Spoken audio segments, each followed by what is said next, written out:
গণ আকাঙ্ক্ষা অনুযায়ী বৈষম্যহীন দেশ গড়ার প্রত্যয় নিয়ে আমাদের এগিয়ে যেতে হবে।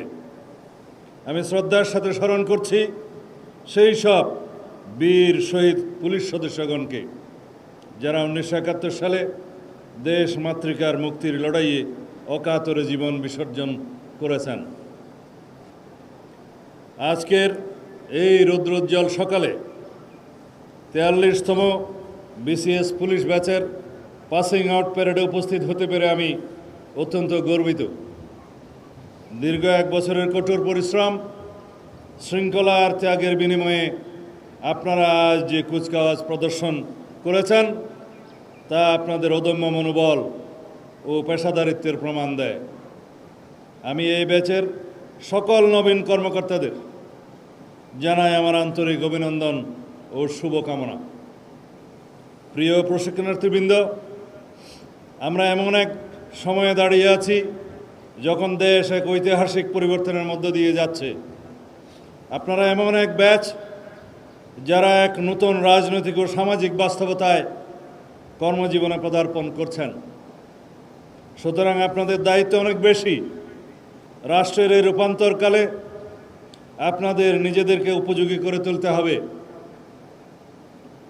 সততা, দক্ষতা ও পেশাদারিত্বের সঙ্গে দায়িত্ব পালন করতে হবে। আপনাদের আচরণ হতে হবে মানবিক ও আইনের প্রতি গভীর শ্রদ্ধাশীল। মনে রাখতে হবে চেইন অফ কমান্ড, শৃঙ্খলা, আনুগত্য ও সমন্বিত নেতৃত্বই একটি বাহিনীর শক্তির মূল ভিত্তি। প্রিয় এসপি প্রফেশনালগণ, আপনারা সমাজে ন্যায় বিচার ও আইনের শাসন প্রতিষ্ঠায় এক গুরুত্বপূর্ণ পরিবর্তনের সৈনিক। আপনার আইনের প্রতি অবিচল আস্থা ও দেশের নাগরিকদের প্রতি দায়িত্ব ও জবাবদিহিতাই হবে আপনাদের কর্মের মূল ভিত্তি। মনে রাখবেন, আইনের চোখে সবাই সমান, সেটি হোক কোনো রাজনৈতিক কর্মী বা প্রান্তিক কৃষক। বর্তমান সরকারের প্রধান অগ্রাধিকার হচ্ছে আইন শৃঙ্খলা পরিস্থিতি নিয়ন্ত্রণের মাধ্যমে জনমনে স্বস্তি প্রদান করা ও দেশে শান্তি প্রতিষ্ঠা করা। দেশে আইনের শাসন প্রতিষ্ঠায় পুলিশের ভূমিকা অগ্রগণ্য। ফ্যাসিবাদী সরকারের আমলে অন্যান্য সকল প্রতিষ্ঠানের ন্যায় পুলিশ বাহিনীও ক্ষতিগ্রস্ত হয়েছে প্রতিষ্ঠান হিসেবে।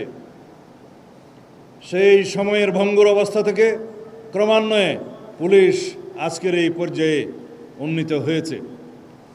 বর্তমান সরকার বিশ্বাস করে পুলিশ কোনো বিশেষ দলের বা গোষ্ঠীর লাঠিয়াল বাহিনী নয়, বরং পুলিশ হবে জনগণের অকৃত্রিম বন্ধু।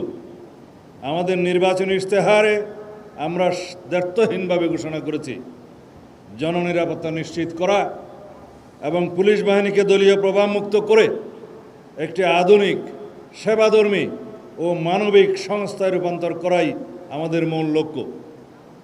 সেজন্য পুলিশ বাহিনীর মনোবল পুনঃপ্রতিষ্ঠা সহ একটি দক্ষ ও আধুনিক আইন শৃঙ্খলা রক্ষাকারী বাহিনী হিসেবে গড়ে তুলতে সরকার ইতিমধ্যে জনবল বৃদ্ধি সহ নানাবিধ উদ্যোগ গ্রহণ করেছে। বিএনপির নির্বাচনী ইশতেহারে রাষ্ট্র কাঠামোর গণতান্ত্রিক সংস্কারের যে অঙ্গীকার করা হয়েছে তার অন্যতম স্তম্ভ হলো পুলিশ সংস্কার। আমরা দায়িত্বে আসার পর থেকেই একটি স্বাধীন ও শক্তিশালী পুলিশ সংস্কার কমিশন গঠনের বিষয়ে কাজ করছি। এই কমিশনের উদ্দেশ্য হলো পুলিশ বাহিনীকে রাজনৈতিক হস্তক্ষেপ থেকে সম্পূর্ণ মুক্ত রাখা, নিয়োগ, বদলি ও পদোন্নতির ক্ষেত্রে মেধা ও জ্যেষ্ঠতাকে একমাত্র মানদণ্ড হিসেবে প্রতিষ্ঠা করা, ব্রিটিশ আমলের সেকেলে পুলিশ আইন পরিবর্তন করে সময় উপযোগী এবং জনবান্ধব আইন প্রণয়ন করা। আমরা চাই এমন এক পুলিশ বাহিনী যারা ক্ষমতার অপব্যবহার করবে না, বরং অপরাধীর মনে ভয় আর নিরপরাধীর মনে প্রশান্তি যোগাবে। এই সংস্কার প্রক্রিয়ার সুফল ভোগ করবেন আপনারা এবং আপনাদের মাধ্যমে দেশবাসী এক নতুন পুলিশিং ব্যবস্থার স্বাদ পাবে। প্রিয় নবীন কর্মকর্তাবৃন্দ, জনগণের সেবক হন। সাধারণ মানুষ যখন থানায় আসে তারা যেন আপনাদের মধ্যে সেবার মানসিকতা দেখতে পায়। বর্তমান যুগ আধুনিক তথ্য প্রযুক্তির যুগ, সেজন্য ডিজিটাল অপরাধ দমনে আপনাদের সর্বোচ্চ কারিগরি জ্ঞান অর্জন করতে হবে। সাইবার নিরাপত্তা থেকে শুরু করে আধুনিক অপরাধ তদন্তে আপনাদের অগ্রণী ভূমিকা পালন করতে হবে। বর্তমান সরকার দুর্নীতির বিরুদ্ধে জিরো টলারেন্স ঘোষণা করেছে। দুর্নীতির করাল গ্রাস যেন আপনাদেরকে স্পর্শ করতে না পারে, সেদিকে সদা সতর্ক থাকবেন। আমি বিশ্বাস করি 43তম বিসিএস পুলিশ ব্যাচের প্রতিটি সদস্য দেশ ও জাতির প্রত্যাশা পূরণে নিজেদেরকে নিয়োজিত করবে। আপনাদের মেধা, নিষ্ঠা আর দেশপ্রেমের উপর আমাদের আস্থা আছে। বাংলাদেশ পুলিশের ঐতিহ্য গৌরব ধরে রাখতে হবে।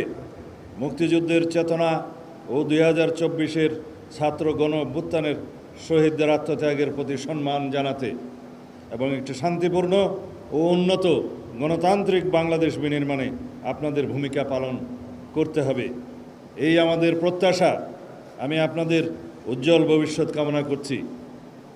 বক্তব্য শেষ করার আগে বাংলাদেশ পুলিশের একটি প্রত্যাশা আছে, আবেদন আছে।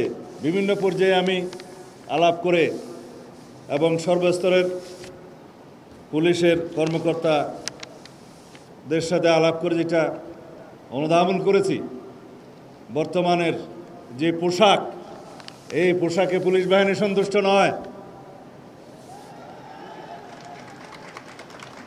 সুতরাং যাতে আমাদের আগের ঐতিহ্যমণ্ডিত যে কোনো একটি পোশাক বাংলাদেশ পুলিশ বাহিনী পায়, সেজন্য সরকারের সর্বোচ্চ মহলে আমরা আলোচনা করে একটি সিদ্ধান্ত দেব ইনশাআল্লাহ। আবারও আমি আপনাদের সকলেরই দীর্ঘজীবন, সুস্বাস্থ্য এবং উজ্জ্বল ভবিষ্যৎ কামনা করছি। আল্লাহ হাফেজ। বাংলাদেশ জিন্দাবাদ। শিক্ষানবিশ সহকারী পুলিশ সুপার।